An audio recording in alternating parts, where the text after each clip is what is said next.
কাছে সবকিছু এখনো ধোঁয়াশা। আমরা কোনো কিছু নিয়ে ক্লিয়ার না, একজন এই স্টেটমেন্ট দিচ্ছে আরেকজন অন্য স্টেটমেন্ট দিচ্ছে, এবং আমরা সিসিটিভি ফুটেজ দেখতে চাই আসলে ঘটনাটা কি ঘটেছে। আমাদের দাবি একটাই যে এখন এর ন্যায্য বিচার চাই আমরা। আমাদের শিমুল ভাইকে মারা হয়েছে বিনা কারণে, আমরা ন্যায্য বিচার চাই ভাই। এখন সবার সাথে আলোচনা করে যে দাবিটা আসে সেটাই আমরা চাচ্ছি। আমাদের বন্ধু, আমাদের ভাই শিমুল রাজশাহী বিশ্ববিদ্যালয়ে ঘুরতে গেছিল ক্যাম্পাসের ভিতর এখন প্রক্টরেরা বহিরাগত নিয়ে প্রচুর হাওকা করছে। এটা নিয়ে প্রক্টরেরা ধাওয়া করে আমরা সন্দেহ করতেছি প্রক্টর বা রাজশাহী বিশ্ববিদ্যালয়ে ষড়যন্ত্রমূলকভাবে এখানে হত্যা হয়েছে। আমরা এটা সঠিক বিচার চাই। আমরা এর সুষ্ঠু তদন্ত চাই এবং সঠিক বিচার চাই। বিচারের দাবিতে আজকে আমরা এখানে।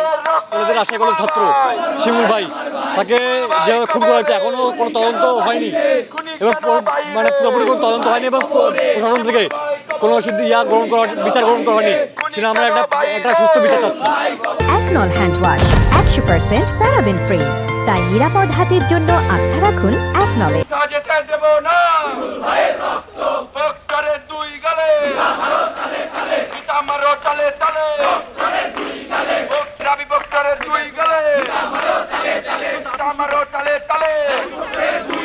আমার ভাই মরল কেন?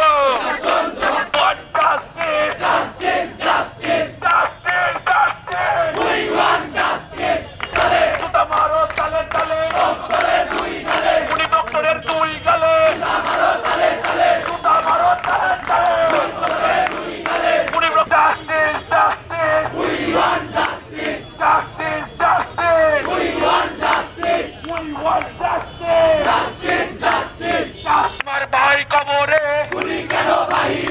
উনি তোর খবর নাই।